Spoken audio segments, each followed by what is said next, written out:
time for me to take those steps. And it's time for me to do certain things, to put certain things together. Not just for money. Money obviously is involved with it as well, but it's for a purpose. You feel what I'm saying? And it's for change. Because right now there's a lot of stuff going on with the world. If you look at like the Black Lives Matter, the whole movement and stuff like that, there's just a lot of things going on with the world. There's a lot of momentum going on. And it's a time of change. You know what I'm saying? Anytime there's a time of change, there's a time of growth. Things rise up in times like this. You feel what I'm saying? So we're living in a time of change, bro. You know what I'm saying? And what we are is history. We are a part of Shut the door. We're going to make history. You feel what I'm saying? So together is the only way to do it, man. That's right. Together is the only way to do it. Because we can get so far by ourselves, we can, but together we can make real noise, man. Hey, Omar, I just want to comment on what you said, man, and let you know where I'm at with the vision. So check this out.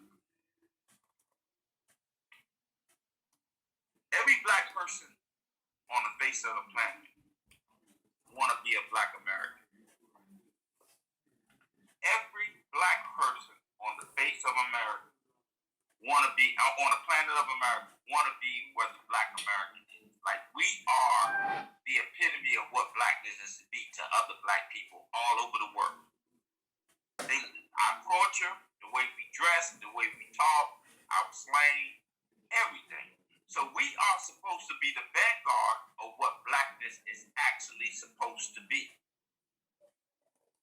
Right? We are supposed to hold that torch because they already look up to us.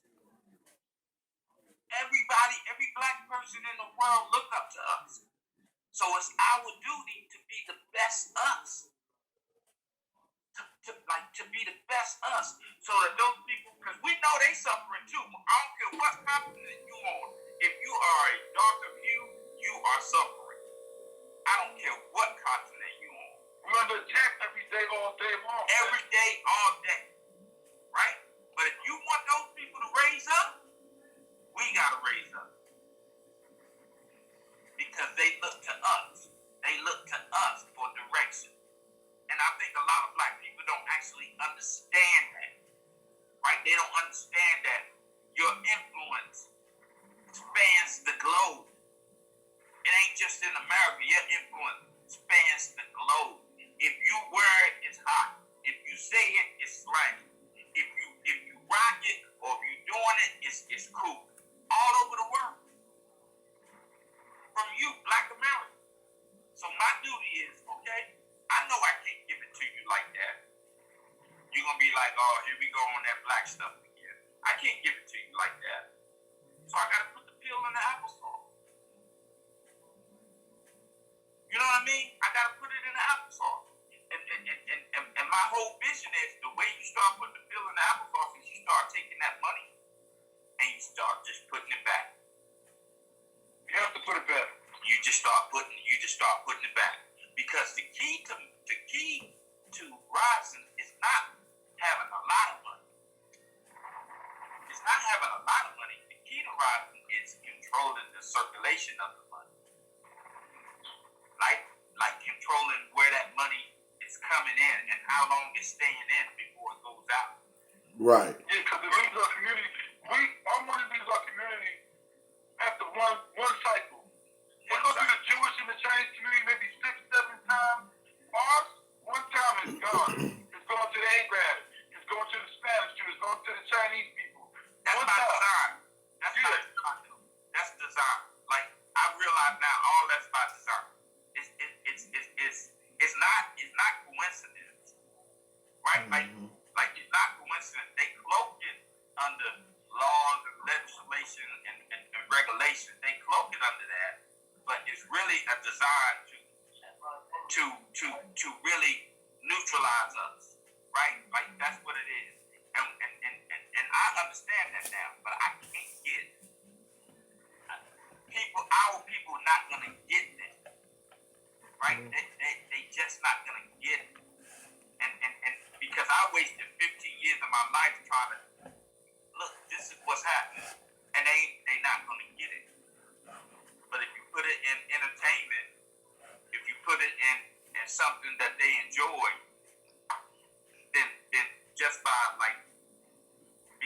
associated with it that get it. You know what I mean? Antonio, chime in, bro, because I see you. Chime in, man. Chime in. You know, I'm listening to everything you guys saying, and I put this into play years ago when I met Classic. Was that 2010 Classic? No, 2009. I came home 2007. Right. I met you when I was in school. So 2007, I established a nonprofit called Beat the Street Foundation. Mm-hmm. Beat the Street Foundation was not just about beating the streets; it was the streets of life. You know, I'm in corporate America, so I know how to make. I make the deal with Monster Headphones and Dre Beats. I deal with NASCAR. I deal with a lot of corporate entities to understand the streets of life. You know, so I established that business, even dealing with the artists. Like I said, my first artist that taught me the game was Craig Mack. And I went from there to the Fugees. From the hood, I know Craig Mack. Yeah. Keith Murray, you talking about all my friends, man. I'm from Central Long Island, man. Yeah, so I'm from Brooklyn originally. So being on the road and seeing those things, I established the Beat the Street Foundation, and my slogan was to entertain, to educate, to empower. So everything that you guys are saying, you know, I figured that out a long time ago. I didn't stay out of jail for a long time just because we would go to the Boys and Girls Club and do the nonprofits and stuff like that. Because I felt like the entertainment was a way to draw them in. As you say, the pill and the applesauce. You know, I knew I had a lane to draw people in, and when I got them in, I was able to tell them whatever I wanted to tell them. And at that time, entertainment was about the music. Now it's more about what I was talking about being. Because if you got somebody that's going to follow you, that's going to buy a hat, that's going to listen to this and listen to that, they're going to go and follow whatever you do. So I always told my artists that you're going to entertain people. You're going to educate them on whatever you're saying that you're doing, and you're going to empower them, either good or bad. So what you guys are talking about is coming back now tenfold. Corona just really reset the game. You know, now, when we started the industry, we was putting up the flyers and everything on the walls. We physically went to these places, you know, and people had to see it. Facebook, Instagram, the internet, let me just say the internet, and that take care of everything, has crippled people to not be able to see what's real. In other words, the identity to people, you don't really know who it is, on the internet. You can be whoever you want to be. The reason why us as a black culture are not using what we're giving out is because they don't see us doing it amongst each other. Now you're seeing us as black culture come together because of all the violence and everything that's going on. We're starting to see LeBron stand up. We're starting to see all these other people do different things. So what he's saying is on time, because now if we see it, we'll do it. It's not enough of black people that's standing up and saying, hey, I've been there. I've done that. You can still do it. This is the time where people have the time to listen at a lot of different avenues, a lot of different things. You know, I came to Gastonia when nobody else would come. The Source magazine was the hottest magazine at that one time. After Benzino left, I came over. So at that point, that was my vessel. When I left there and I went to Harris Publication, which Harris Publication is King Magazine, Slam Magazine, we got Golf. We have a lot of different entities up under that. So I took all those umbrellas and did the same thing in other different entities. I got a vodka called Costa Blanca. I got furniture stores. I got 2-3 dealerships. So all of those things are used as tools as well. Because once I meet someone, I'm always going to empower them with, okay, what are you trying to do? You know, how can I help you do it? You know, because I don't think it's been an avenue that I haven't crossed or haven't seen to where people are being put in my path. Are you local? For me? Are you North Carolina? I know Classic always asks me, I'm wherever I need to be when I need to be there. So local is only telling me to be there. So yeah, I'm local if I need to be. You know, but yeah, I'm in Charlotte a lot of times. I'm on the road a lot too, like I'm on the road now. It's traffic. But if it's for the cause, it's for the cause. You know what I mean? Back then, we were doing something called Spit 16. And that was a way to get people who wasn't known, give them a platform. If you Google Spit 16, that was something that the Source did way back when. Yep. You know, and I we brought- featured him in the magazine. And I brought him to the gas house, bro. The only people done it in the mall. I'm talking about, this is when, like right now, when you can rent sections out in the mall. This is then when you couldn't do that. When corporate was like, y'all trying to do what? Y'all trying to do what in a store? Hell no, we're not having that. It happened. It happened, and that right there was my first. I'm gonna say, well, I was already promoting before I met him, but when that happened, that put me on a whole different status. Period. Right after that situation, right? People was like, okay, a lot of people were like, remember when I was talking about my circle, right? My circle ain't big as shit. It ain't big at all. But it's what's in your circle is what makes it powerful. You understand what I'm saying? That's what makes it powerful.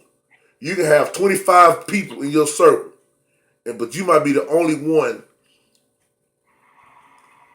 Like you told me the other night. This came out your mouth, D. When I told you what happened to me and I came home, and it was like, you told me, if I am the only one in position, how can I expect other people that's not in position to be in position?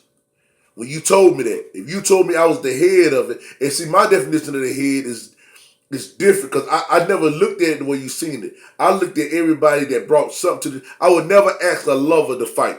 I would never ask a dancer to love. You understand what I'm saying? I would never ask a liar to tell the truth. So I always accept the people for who they are. I've always been that way. What I actually told you is like you was the plug, and Right. you know who can help the plug, Right. Right? Like you provide jobs and opportunities for everybody because you're the top. So, but anyway, man, listen, I'm telling y'all, bro, we are like the brother Omar said, Antonio said, we are on the crest of a paradigm shift right now. Right? Like it's a real shift. It's a real shift, and it's starting with mentality. Right? It's people are thinking differently than they did before. And this is the perfect time to start trying to implement like right knowledge, right thinking, right understanding, and all those things, because it's like they in limbo, right? They in limbo, and if you don't attack them now, then they're gonna get hold to something that may not be, to their benefit. I'll give it to another screenshot. So what we gotta do as black men, we gotta provide as many avenues for successful opportunity as we possibly can. There's a lot of, right now, there's a lot of entrepreneurs out there right now. You feel what I'm saying? A lot of people are thirsty and hungry and are waking up. They don't have the right and not everybody has the right direction, but people are waking up and realizing that this corporate, working a 9 to 5 is not cutting it. People are starting to realize different things right now. So there has to be some type of format, some type of guidance, and some type of plan. And like Black Wall Street, like on some real shit, man. There has to be some type of unity, bro. You know what I'm saying? To get people geared together to work together toward a common goal to make some positive big changes, man. With that being said, right? With that being said, tell them what you're trying to get done in a couple weeks, Omar. Okay. What I'm gonna do is I'm gonna start by giving back myself. Now, it's not too organized, but I'm gonna tell you like this. I wanna help people. I wanna help people heal. I wanna help people that's going through stuff. I wanna wake people up financially, literacy, you feel what I'm saying? I wanna wake people up to stop getting locked up for no reason. I wanna wake people up from out here just abusing drugs and doing dumb shit. You feel what I'm saying?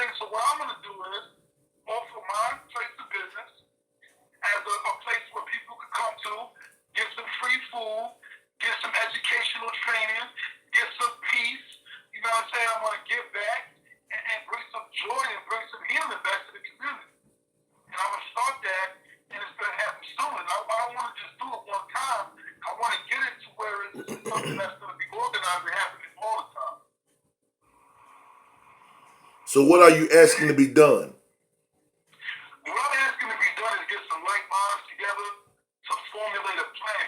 Because right now it's an idea and it's going to happen, but I want to formulate a plan and have a goal, an end goal. Hey, You feel what I'm saying? Omar, just tell it like it is, because I'm in the same situation. I don't know what I want to do. I just want to do something. Yeah. Yeah. Right? Like, Yeah. I don't know what it is. I just want to do something that's positive. But I'm going to tell you this one thing about it, though. The one thing that I'm doing is something that I have an idea of. For instance, I got something that I'm working on, right? That is, I believe, is going to change the world. You know how we live in this crypto era right now, right? I have something that I'm working on that's geared toward that. That's going to change the world, and it's going to be more so as the, you know how you do something for somebody, but it's like, say I did something for you, but I keep track of it. It's like a barter system. You feel what I'm saying? Say we want to cut my old lady's grass. I'm going to put a value on that. You feel what I'm saying? And different things. I'm not going to get too deep into it because I would like for us to meet first and talk about it first, right? But I have a system that I feel is going to change the world. Hey, so since we coming up with concepts, Antonio, I know that you can help me put this in position to make it what I'm about to say, to make it a reality. I know that you can do it. Okay, so I want to start my own toilet paper company. I want to start my own toilet paper company. And 80% of the profits from this toilet paper company would be put back into the historically black colonies. Right?